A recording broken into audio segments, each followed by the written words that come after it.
안녕하십니까. 지난 시간에 이어서 오늘은 암과 대사질환의 근본 원인이 무엇인지 좀 더 구체적으로 살펴보는 시간을 갖겠습니다. 지난 시간에 우리가 얘기할 때 혈액순환이 모든 질병의 원인이 될 수 있다고 말씀드렸어요. 우리 몸은 우리가 섭취한 영양소나 산소를 활용해서 우리 세포가 움직일 수 있는 에너지원, ATP, 즉 3인산 아데노신을 만들어낸다고 그랬습니다.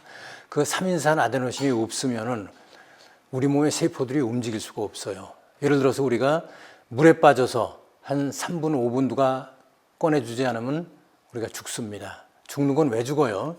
우리는 보통 산소 호흡을 못해서 죽는다고 생각해요. 그러면 산소가 없어서 죽는다는 얘기는 산소가 없으면 뭐가 안 돼서 죽는 거예요? 바로 세포가 움직일 에너지 원인 ATP가 만들어지지 않아서 죽는 겁니다. 거기에서도 우리가 알 수 있듯이 우리 몸의 세포들은 이런 에너지 원인 ATP를 한꺼번에 많이 만들어 놓고 저장해 놓고 쓸 수가 없어요. 대개 꾸준하게 여러 단계의 반응을 거쳐서 이게 만들어지기 때문에 꾸준하게 계속 만들어내야 돼요. 그리고 그것이 세포 안에 보관되는 정도가 바로 우리가 숨을 안 쉴 때 죽는 것과 같이 한 3분 정도 이렇게 소모할 양밖에 되지 않는다는 뜻입니다.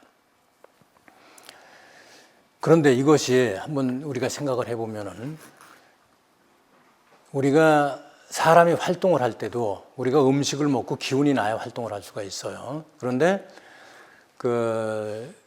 예를 들어서 내가 한 일주일쯤 밥을 굶었어요. 그러고 나면 내가 꽃갱이를 들고 땅을 팔 수 있는 힘이 있습니까? 팔 수가 없어요. 그것처럼 세포도 마찬가지예요. 세포도 그런 ATP가 꾸준하게 생산돼서 100% 잘 활용할 수 있어야 세포의 에너지가 충분할 텐데 그것이 사람이 밥을 하루에 한 끼, 이틀에 한 끼 정도 먹는 것처럼 부족하게 온다 그러면은 세포도 역시 에너지가 부족해서 제 일을 할 수가 없게 됩니다. 그러면 이런 세포의 기능이 약화되는 것이 점점 몸에 나타나요. 그것이 몸이 쇠약해지고 몸의 기능들이 떨어지고 여러 가지 몸에 이상이 생기는 근본 원인입니다. 그것뿐만이 아니라 그렇게 해서 세포가 제대로 활동을 하지 못하면은 세포에서 이런 것을 배출해내는 일도 역시 제대로 하질 못해요. 노폐물들이 쌓여 있는데 그 노폐물들도 다 그 배출기관, 즉 우리 몸에서는 림프절 같은 걸 통해서 그런 노폐물들이 배출이 되죠. 또는 정맥을 통해서 배출이 돼요. 림프절로 들어가서 여러 가지 정화작용을 거쳐서 심장이나 간이나 이런 데서 이걸 분해할 건 분해하고 해서 몸 밖으로 배출을 해야 되는데 이 모든 과정이 즉 세포 사이의 어떤 조직 사이에서 쌓여있는 노폐물들을 림프절로 보내는 일까지도 화학 반응이에요. 그것도 ATP가 없으면 이루어지지 않는 일이에요. 그러다 보니까 배출도 점점 둔화가 돼요. 그래서 세포 사이에 노폐물들이 자꾸 쌓이게 됩니다. 세포 자체는 에너지가 부족해서 일을 못하게 되고 세포 사이에는 노폐물들이 자꾸 쌓이게 되고 그렇게 되면은 그 환경이 바로 반은 제대로 돌아가지 못하는 공장이나 똑같이 되는 거겠죠. 그렇겠죠? 우리 동네에도 예를 들어서 무슨 이유로 해서 길이 막혀가지고 눈이 많이 왔다든지 또는 홍수가 졌다든지 해서 길이 막혀서 청소하는 차가 들어오질 못하면은 동네에 노폐물 쓰레기가 산적이 돼 있을 거예요. 길마다 잔뜩 쌓여 그 집집마다 다 내보내져 있으니까 그 환경이 얼마나 나쁘겠습니까? 몸의 세포 사이의 조직에도 바로 그런 현상이 일어난다는 얘기예요. 그러면은 그런 쌓여있는 노폐물들이 뭐 같은 것들이 있겠습니까?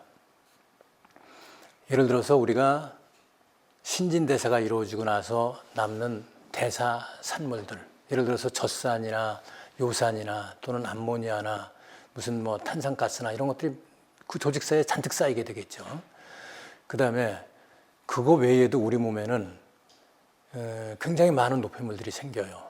예를 들어서 우리가 단백질은 완전히 아미노산으로 우리 장에서 소화가 돼서 그 아미노산은 완전히 분해된 것만 장을 통해서 흡수가 되고 미처 그런 분해가 안 된 단백질들은 다 대변을 통해서 나가게 돼 있어요. 그런데 장벽에 무슨 탈이 좀 생기든지 소장에서 무슨 탈이 생기면은 우리가 장염 같은 걸 앓거나 그러잖아요. 그러면은 소장벽이 전부 다 그런 방어막이 뚫려요.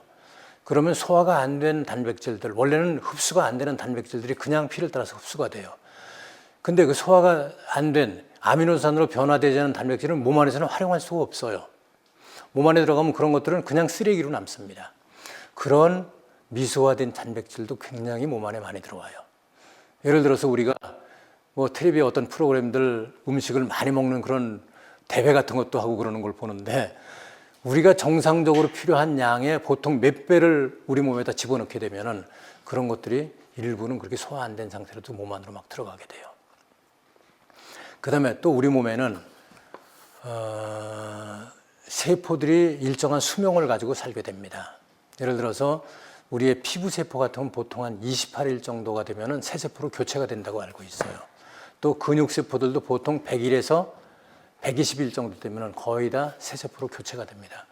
그런 세포 교체 주기에 따라서 수명이 다한 세포는 저절로 죽는 시스템이 내장이 돼 있어요. 그래서 자기가 수명이 다했다는 걸 어떤 신호를 통해서 내보냅니다. 그러면은 우리 면역세포들이 그걸 다 분해시켜서 재활용할 건 재활용하고 나머지 찌꺼기가 남게 돼요. 그런 세포 죽은 수명을 다하고 죽은 세포들의 잔해 찌꺼기가 역시 상당히 많은 양이 생깁니다. 보통 매일 한 300억 개에서 1000억 개 사이 주장하는 학자들에 따라서 좀 다릅니다. 그렇게 수많은 세포들이 우리 몸에 노폐물로 남게 돼요. 그런 것들도 그날그날 청소가 깨끗하게 돼야 됩니다. 그리고 그렇게 자리를 비워놓은 죽은 세포 자리에 새로운 세포가 만들어져서 그 자리를 메우게 돼요. 그러면 새로운 세포는 아주 싱싱한 젊은이처럼 아주 활발한 활동을 잘 하겠죠. 물론 거기에도 아까 얘기했던 에너지가 잘 공급이 돼야 됩니다. 그 다음에 네 번째로는 우리가 음식을 통해서 잘못 흡수된 어떤 독성 물질이라든지 또는 박테리아 같은 어떤 세균이라든지 몸에 해로운 물질들이 많이 있어요. 이런 것들도 역시 노폐물로서 우리 몸에서 면역세포나 이런 청소해낼 수 있는 어떤 그 시스템 이걸 다 정화해내야 됩니다. 그럼 이렇게 쌓인 노폐물들은 이것들이 그냥 있으면은 점점 세포 사이, 소위 결합 조직이라고 그러죠. 이 세포 사이를 꽉 메우게 되고 또 그런 현상이 일어나면서 세포 사이는 어떤 현상이 생기느냐. 그런 노폐물들이 그 안에서 미쳐 나가지 못하니까 그게 부패가 이루어지고 썩게 돼요. 물론 이 처리하는 과정이 있습니다. 맨 먼저 우리 몸에는 면역세포의 종류가 수십 가지의 면역세포들이 있어요. 뭐 대식세포서부터 NK세포, 그 다음에 호중구, 호산구, 단핵구, 무슨 이름도 굉장히 복잡한 것들이 많습니다. 그러나 이런 모든 면역세포들은 이런 것들을 다 분해해서 우리 몸에 필요한 요소만 남기고 나머지를 다 배출해낼 수 있는 그런 기능이 있어요.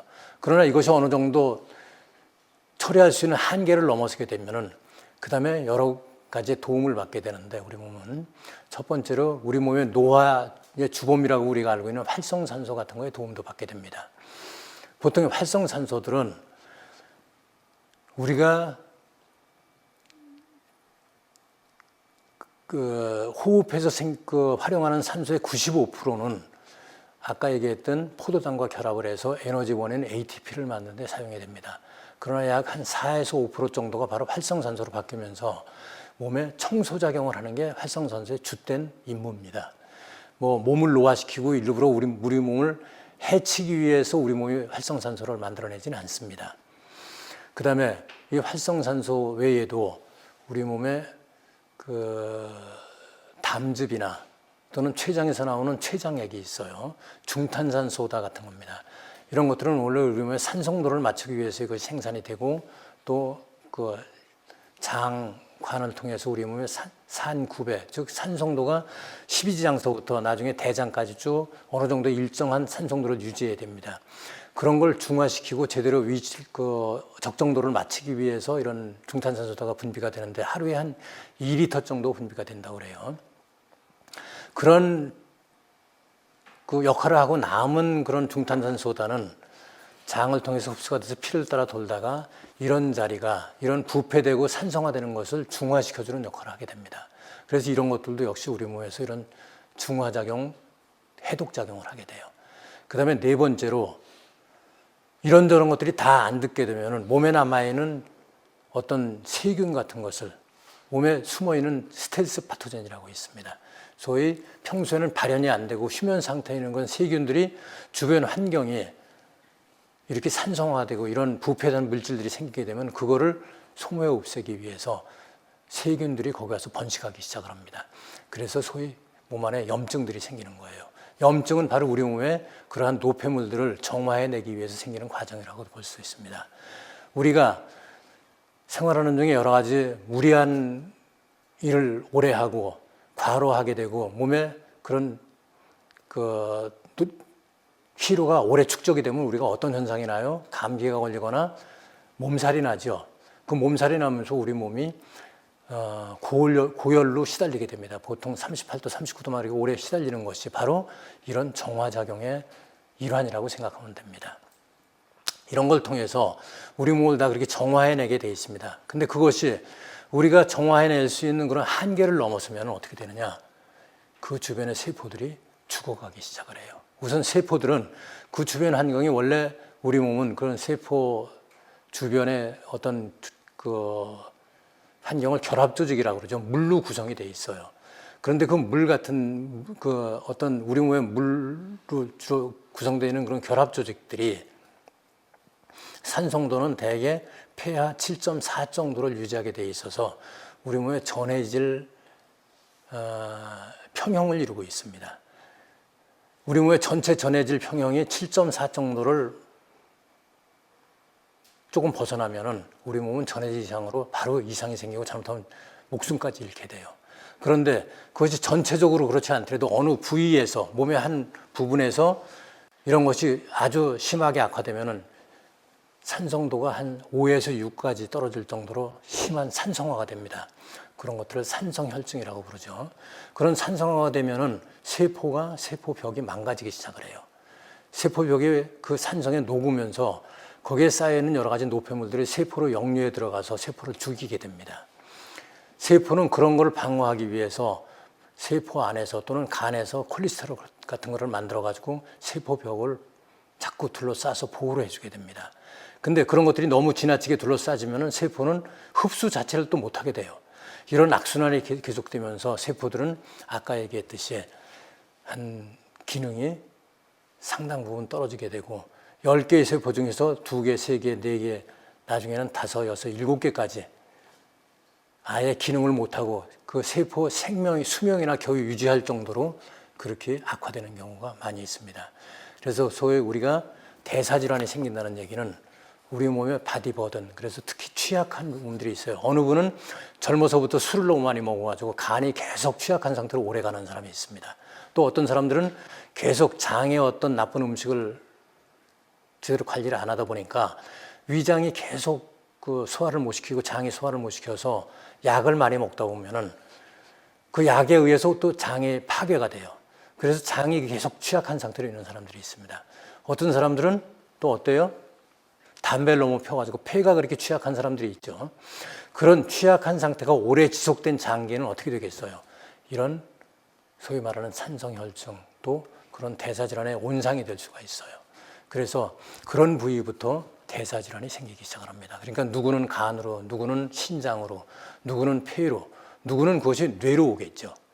또는 심장까지도 그런 영향을 받게 됩니다. 그래서 이렇게 악화되는 과정을 우리가 그 대사질환의 발생 기전으로 볼 수가 있는데, 물론 그 세세한 부분을 보면 굉장히 복잡한 의학적인 기전을 가지고 있겠죠. 그러나 우리가 단순하게 이해할 수 있는 가장 핵심적인 요인은 바로 혈액순환이 제대로 되지 않으면서 에너지가 생기질 않고 또 노폐물이 제대로 배출이 안 되면서 그런 기관에 이상이 생기는 겁니다. 그러면은 그런 남은 세포들은 이제 비상사태에 돌입하게 돼요. 10개의 세포 중에 한 6, 7개가 제대로 기능을 못하기 시작하면 나머지가 과로할 수밖에 없는데, 그런 남아있는 세포조차도 역시 그것이 온전하게 활동할 수가 있겠습니까? 에너지가 부족한데 누구는 주고 누구는 안 주겠어요. 거기도 똑같이 부족해집니다.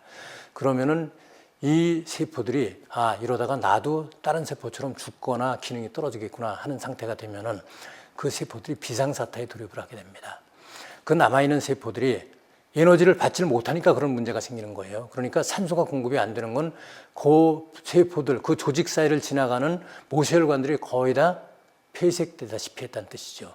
산소가 들어오지를 못해요. 아까 얘기했던 혈전이나 이런 여러 가지 문제로 해서 혈구들이 다 자기들이 이렇게 엉켜서 그 나중에 화면에서 보실 수 있듯이 암 말기 환자들 경우를 이렇게 혈액을 채취해서 찍어놓은 사진을 보면은 모든 혈구가 다 뭉쳐 있어요.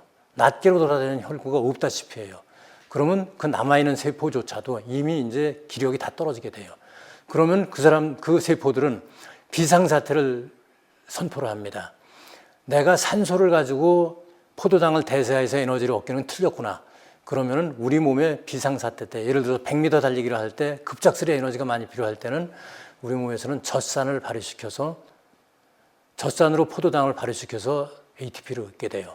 그런 과정으로 그 유전자가 변이를 하게 됩니다. 그건 유전자가 산소를 활용하는 유전자가 산소가 들어오지 않기 때문에 휴면 상태에 들어가고 또 젖산을 활용해서 ATP를 만드는 유전자가 평소에는 작동이 안 되는 것이 비상 발현을 해서 작동을 하고 시작한다고 보면 되죠. 그런 상태로 변이된 유전자의 상태를 가진 세포가 바로 암세포입니다. 암세포는 그렇게 비상사태로 세포가 살아남기 위해서 자가 변이를 한 거예요. 외부에서 그렇게 만들어진 것이 아닙니다. 그러면은 그 암세포는 그 젖산 발효를 통해서 얻을 때 포도당을 하나 발효시켜서 얻는 ATP의 양이 2개밖에 안 생겨요. 아까 정상적인 크레브스 사이클을 통한 그 ATP 생산은 포도당 하나가 산소 하나와 함께 여러 단계 그 화학 반응을 거쳐서 ATP가 38개 정도가 생깁니다. 그러니까 젖산 발효를 한다는 뜻은 포도당을 굉장히 비효율적으로 활용하는 거예요. 그러니까 포도당이 아무리 많이 먹어도 정상적으로 그 산소 발효를 할 때 이런 대사작용을 할 때보다 20분의 1 정도밖에 에너지가 생기질 않는다는 뜻이에요. 그러니까 어떻게 되겠어요? 그런 세포는 주변에 있는 포도당이라는 포도당은 혼자 다 휩쓸어 가서 자기만 사용하게 돼요. 주변 세포 볼 것도 없어요. 왜냐하면 그 세포는 비상사태에 돌입한 세포이기 때문에 주변에 있는 포도당이라는 포도당은 다 끌어모아서 독식을 하게 됩니다. 그래서 암 환자들은 모든 암세포가 주변에 있는 모든 포도당을 다 혼자 독식하게 돼요. 그럼 나머지 건강한 세포들은 포도당을 차지할 길이 없어져요. 그래서 마지막에 그런 것들이 포도당 부족으로 모든 세포가 그 에너지 부족에 시달리게 됩니다. 그런 상태를 악액질이라고 부릅니다. 그래서 암으로 급성으로 어떤 몸의 조직의 기능을 떨어뜨려서 또는 막아서 갑자기 죽는 경우가 많이 생기지만 암 환자의 75%는 악액질로 죽는다고 그래요. 바로 에너지 부족으로 죽게 됩니다. 이런 악순환이 암세포도 역시 그런 상태로 오래 갈 수는 없겠죠. 몸에서 그런 상태를 빨리 수정해주고 정상적으로 돌려주기를 기대하면서 그렇게 세포가 임시로 그런 비상사태에 돌입해 있는 게 바로 암의 상태라고 볼 수 있는데 그 원인은 지금 보니까 뭐였어요? 그것도 역시 산소 공급이 정상적으로 세포에 이루어지지 않아서 바로 혈액이 제대로 돌질 않아서 그렇다는 얘기죠. 그러니까 첫 시간에서 마찬가지로 좀 더 구체적으로 알아봐도 역시 그런 산소가 제대로 공급이 되지 않고 혈액이 그런 점도가 높아져서 모세혈관을 제대로 통과하지 못할 때 모든 만병의 근원이 된다는 걸 알 수 있습니다. 심지어는 우리가 그렇게 무서워하는 암까지도 바로 원인은 그런 데에서 연유한다는 걸 알 수 있죠. 네, 오늘은 여기까지 살펴보고 다음 시간에 좀 더 구체적으로 그럼 이런 것들을 어떻게 개선할 수 있는지 하는 것을 알아보는 그런 시간을 갖도록 하겠습니다. 감사합니다.